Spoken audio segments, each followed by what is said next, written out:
Fíjate que normalmente cuando pensamos en los planos de un edificio, hay una expectativa de precisión absoluta. Es pura ingeniería, ¿sabes? Claro, uno mira el plano y dice, vale, los cables están ahí, las tuberías van por allá. Exacto. Los muros de carga están marcaditos en rojo. Es un sistema binario muy claro. Es una estructura visible, o sea, predecible y reconfortante. Al cerebro humano le gusta muchísimo que las cosas estén categorizadas y tengan un lugar exacto para saber a qué atenerse, la verdad. Totalmente de acuerdo. Pero claro, luego pasamos al terreno de la mente humana, al caos de la agenda diaria, a la ansiedad constante de la vida moderna, y de repente ese plano arquitectónico desaparece por completo. Ya, nos quedamos a oscuras. Eso es. Nos encontramos intentando navegar por una sobrecarga de información con un mapa que es un absoluto borrón. Y justo por eso la misión de la inmersión de hoy me parece tan pertinente. Sí, el objetivo que tenemos hoy es desgranar un texto fascinante. Muy denso, las cosas como son, pero queremos extraer su utilidad práctica. Hablamos de un documento firmado por Acacio Edmundo Masip Toral. Y fíjate, está fechado curiosamente el 26 de mayo del 26. Un documento que propone algo que él denomina el método Yamcha Kisiem. Y bueno, es fundamental entender qué intentaba hacer el autor aquí. Porque no estamos ante un ensayo filosófico típico. ¿Qué va? Se describe como un método de armonización holográfica cuántica. Que sí, que suena muy grandilocuente, pero la premisa central es muy terrenal. Aterriza mucho la idea, sí. Trata de condensar toda una cosmología espiritual en un solo esquema visual. O sea, un único dibujo vertical que desciende desde lo más elevado y divino hasta la acción social en el barro del día a día. Vale, pues vamos a desempaquetar esto con cuidado porque tiene tela. Es un documento que mezcla sin ningún tipo de complejo, geometría sagrada, misticismo oriental y herramientas mesoamericanas. Un batiburrillo fascinante. Madre mía, sí. La propuesta de Masip Toral es básicamente hazlo como un ejercicio diario de armonización. Es una guía para visualizar todo un ecosistema existencial por la mañana. Quizás antes siquiera de encender la cafetera. Ojalá me diera a mí el cerebro para tanto antes del café. Pero, a ver, el recorrido que propone ese dibujo vertical empieza en la cima absoluta, en el macrocosmos. Para visualizarlo es como hacer un zoom out extremo en un Google Earth cósmico. Y ese zoom out cumple una función psicológica vital. Fíjate que el autor no arranca con los problemas personales de la gente. No empieza por el estrés del trabajo. Exacto. Arranca situándonos a inmensidad para aportar contexto. El dibujo empieza con un círculo que representa al Padre, o sea, el origen divino. Y en su interior hay un minúsculo punto que es la humanidad. Un punto, claro, para darnos un poco de humildad. Totalmente. E inmediatamente después, el texto describe una lluvia de yod. Espera, ¿una lluvia de yod? Sí, en la tradición mística, la yod es una letra, pero también se entiende como una chispa o semilla de luz. Con esto, el autor establece una premisa radical, ¿eh? El entorno cósmico no es un vacío frío y hostil. Está lloviendo potencial constantemente sobre nosotros. Ostras, pues esa imagen cambia por completo el escenario mental. Porque si uno asume que el universo, digamos, llueve potencial, la sensación de aislamiento disminuye muchísimo. Claro, ya no estás solo en el universo. Y de esa lluvia además surge una de las imágenes que me resultan más poéticas de todo el texto. Aparece un yogi sentado con 7 chakras soles, y luego un ángel que lleva a un niño a la tierra. Una imagen preciosa, sí. Pero es que este niño crece como si fuera una secuoya gigante, o sea, conectando el suelo con el firmamento, y luego regresa al cielo. Es una metáfora visual brutal para representar la vida. Nos dice que no somos simples briznas de hierba arrastradas por el viento. Exacto, que tenemos peso. Somos estructuras diseñadas para anclarse profundamente en la tierra y simultáneamente estirarse hacia lo más alto. Si conectamos esa metáfora con la necesidad humana de orden, vemos que el autor construye una verdadera red de seguridad psicológica. Y tanto que sí, porque además menciona que este inmenso sistema está protegido por 4 arcángeles, ¿verdad? Eso es. Y destaca especialmente el papel de San Miguel, quien fortalece el yo y entrega algo crucial: la espada del discernimiento. La espada del discernimiento. Me encanta. Es fundamental porque subraya que la armonización espiritual no es un estado pasivo, no es estar en ensoñación, exige una mente afilada. Exige capacidad crítica para discernir qué información es útil y cuál es puro ruido. Exacto. No se trata de sentarse con los ojos cerrados a recibir luz sin más, sino de tener el criterio para cortar de raíz lo que nos desestabiliza. Y bueno, el trabajo de mantenimiento de este universo no recae solo en nosotros, por suerte. El documento describe a figuras celestiales, como los Elohim, que están literalmente, y cito, surciendo, sanando y calibrando la red hexagonal de toda la humanidad. Esa imagen de ingenieros cósmicos reparando una malla invisible es tremenda. Es que me encanta. Y la elección de una red hexagonal supongo que no es casual, ¿no? Para nada. Pensemos en los panales de abejas o en las estructuras moleculares. El hexágono es la forma natural más eficiente para soportar tensión y peso. Claro, pura resistencia.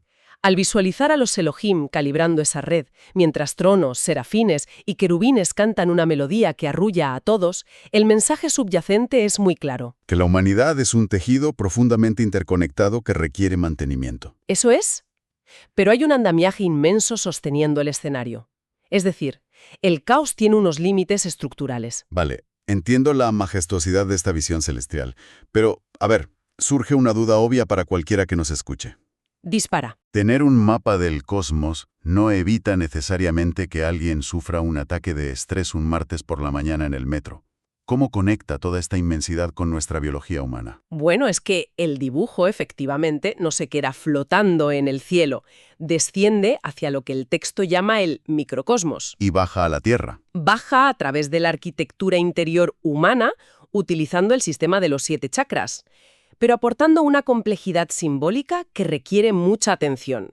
El séptimo chakra, en la coronilla, actúa como ese embudo o conexión pura con el macrocosmos del que venimos hablando. Es la antena receptora, digamos. Sí, pero la verdadera ingeniería de síntesis ocurre al descender al sexto chakra, que está asociado a la mente y la percepción. Vale, exacto. Y aquí confieso que la densidad del documento me hizo frenar en seco. Normal, es que menuda mezcla. El texto introduce en ese sexto chakra un concepto llamado flow form, y dice que debemos situarnos en el centro, al que identifica con Cristo, evitando los extremos de Ahriman y Lucifer. Así es. Y para rematar, incorpora un heptocubo o ábaco Nepohualtzinsen, que es una herramienta matemática tradicional mesoamericana. Le asigna el número 4 al calor, la luz y la estructura, y el número 3 a la verdad, la belleza y la bondad. Es mucha información de golpe. Muchísima. Si el reto es hazlo como un ejercicio diario de armonización, a ver, ¿cómo logra alguien sostener a Cristo, conceptos antroposóficos de extremos y un ábaco prehispánico en la mente de forma simultánea? Pues a ver, es una amalgama que parece caótica hasta que entendemos el propósito funcional detrás de los símbolos.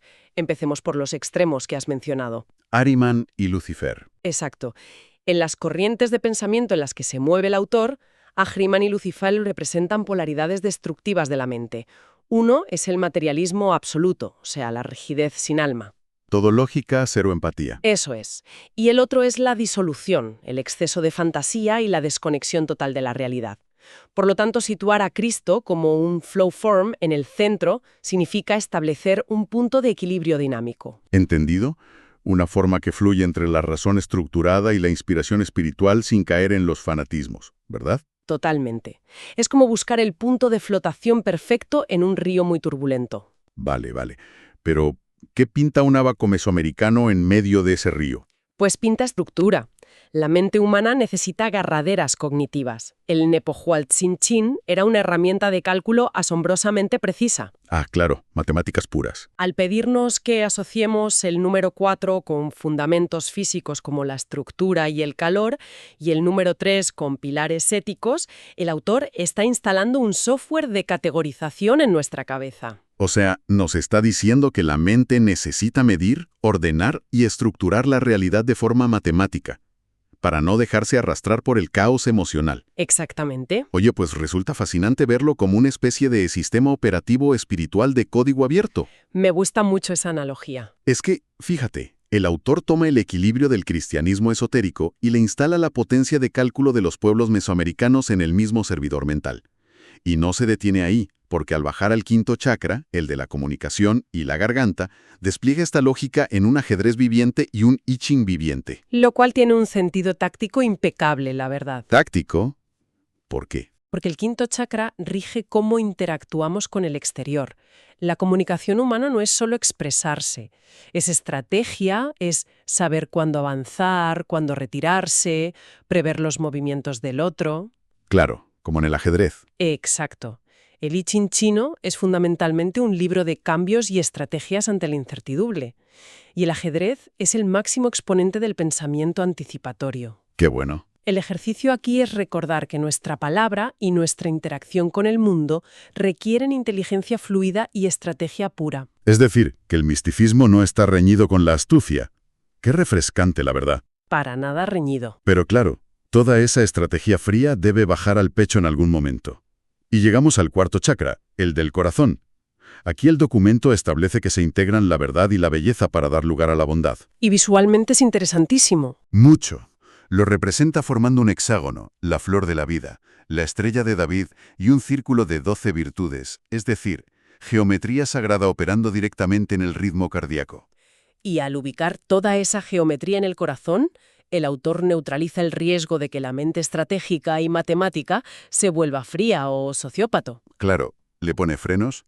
El hexágono y la flor de la vida son símbolos de interconexión perfecta. Las 12 virtudes actúan como válvulas morales, digamos, y a partir de este centro geométrico, los chakras inferiores sostienen el edificio conceptos muy terrenales. Los cimientos. Sí, el tercer chakra se basa en la bondad, vinculada al número 3, el segundo en la belleza, con el 2, y el primer chakra, la raíz que los une a la tierra, lo define como la verdad, asociado al número 1. Pues me llama poderosamente la atención cómo desglosa esa verdad en la raíz. Le asigna números concretos. Sí, tiene un sistema muy específico. Dice, el 10 para la correcta identificación, el 2 para regenerar, iluminar y colorear, y el 22 para la perspectiva.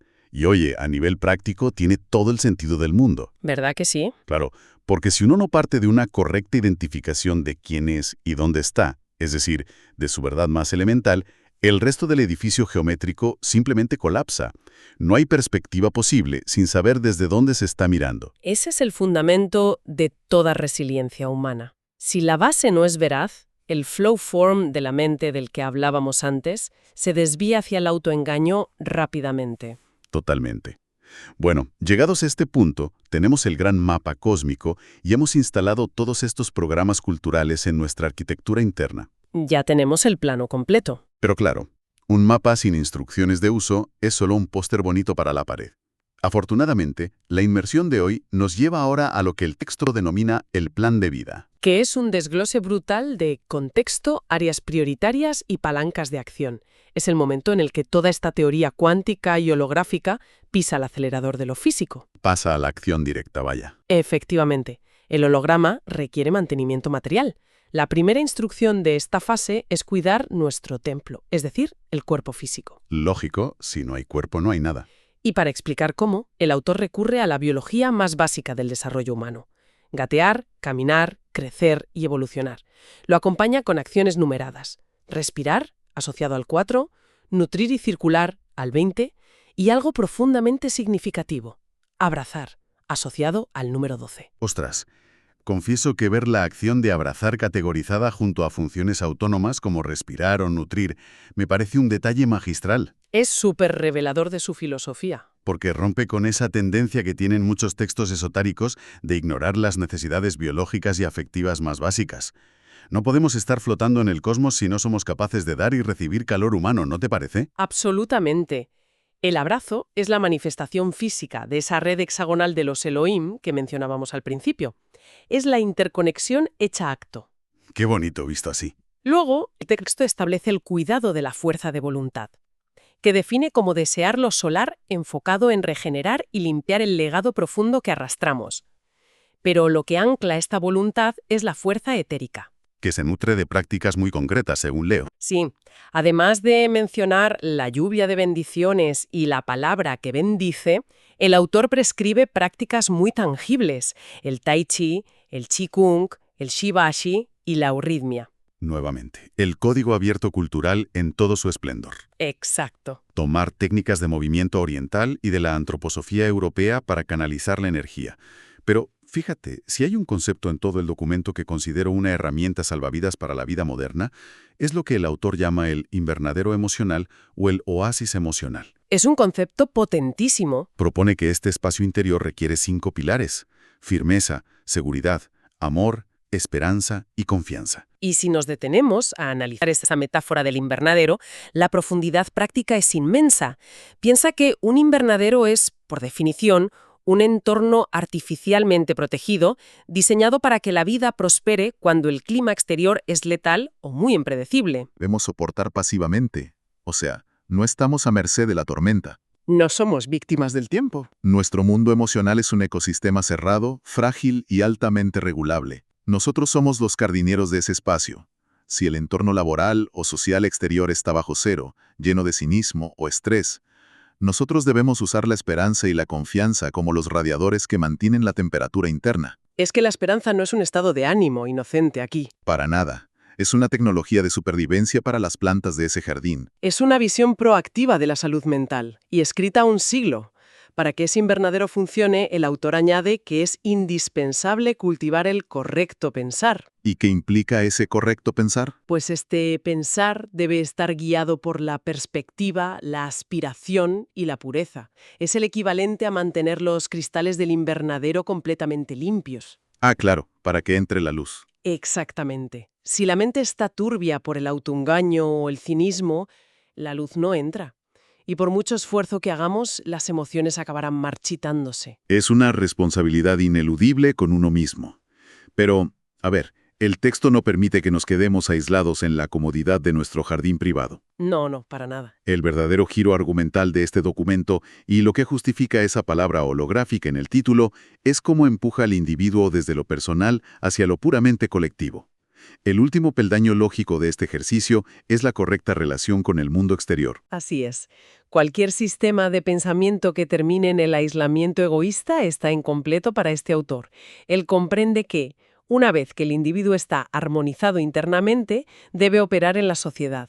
Y para estructurar esta fase, recurre sorprendentemente a los ideales de la Revolución Francesa. Ostras, sí. Toma el lema Liberté, Égalité, Fraternité y lo transforma en una especie de hoja de cálculo sociopolítica. Es alucinante cómo lo encaja. Asigna la fraternité al ámbito de la familia y el trabajo. Es decir, todos debemos operar desde la hermandad en lo económico y lo cercano. La igualdad la destina al derecho y a la justicia civil, donde no puede haber distinciones. ¿Correcto?